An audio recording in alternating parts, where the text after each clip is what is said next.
How you guys doing today? I'll be doing a video on how to do your fender liner extensions on a G37 Ipl or non-Ipl once it has the bumper.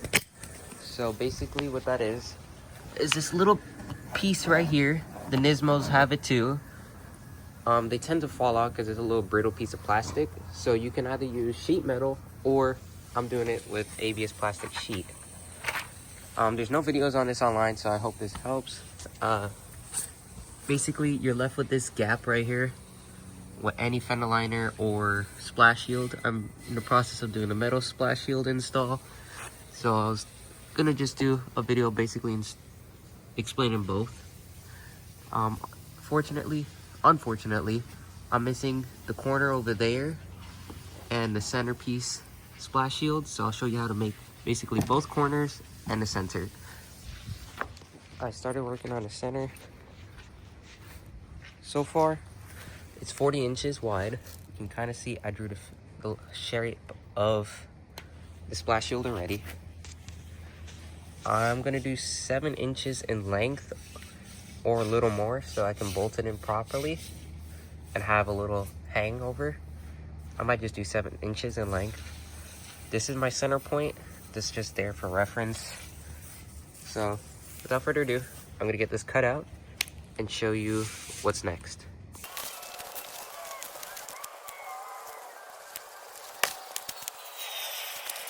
A lot of stuff off camera. So remember with the arch, there was 1, 2, 3, 4, 6 holes. But I did exactly 1.5 inches on both sides. From the second to last hole, I shaved that off because the second fender liner extension. Now, I did draw 2 holes by accident, but it's whatever. The arch is where it's gonna go on the bumper. And where the holes were, I kind of just maxed it up.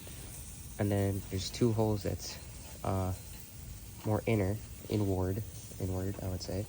And a clip bolt wouldn't reach it. So I just cut a square hole and did that there. So far it's 27.5 inches wide, but I gotta finish the other side to make sure it's all fits. But so far it might be 27 inches. I did 1/2 inches longer on this side because I didn't do this piece yet. So this is the finished product of the center one. I lined up the 2 screws for each bolt hole, and that's how it looks. Next is now to do that one right there, but right here. So this one's a lot wider, as you can see. I'm gonna get the measurements now, and I'm gonna take off this bottom part of the fender liner, so because it separates like right here, I think, and get back with you guys. All right, so now for the left hand or right hand side fender liner extension, the actual fender liner extension. So what I'm at is 22 wide, 14.5 deep. You could go 15. I should have done that, but it's whatever because also gonna encounter this area here, and then there's not much room to play with up front here like this does, although it looks like it. There's not too much room to play with because this curve's pretty heavy. This was just basically flat. What I did to get that arc of the bumper, I lined it up the way I wanted it, and then I just drew it on. So now I'm gonna cut that out, clean up all my edges. You're just gonna see when I go under here, because it's basically enough room to fit this side of the square. Is just the front curve, and once you do that, it's basically just like how we did the center. It's just gonna be 1, 2, 3 holes for the splash shield fender liner side, and to mount it, I'm gonna use the 1, 2. So 1, 2. This looks like 3. I think 4 screws should be fine. The previous owner of the bumper, because this is a non-IPL car, did a lot of holes underneath. I mean, what are you gonna get for the price that I paid? I can't really complain. So once you do that, it should all line up. Remember, this is not an OEM thing, so you're just trying to make it work. But this is the eBay one. The holes did not line up the best, but I would say 80% for the splash shield. I'm gonna go do this off camera now and get back with you guys.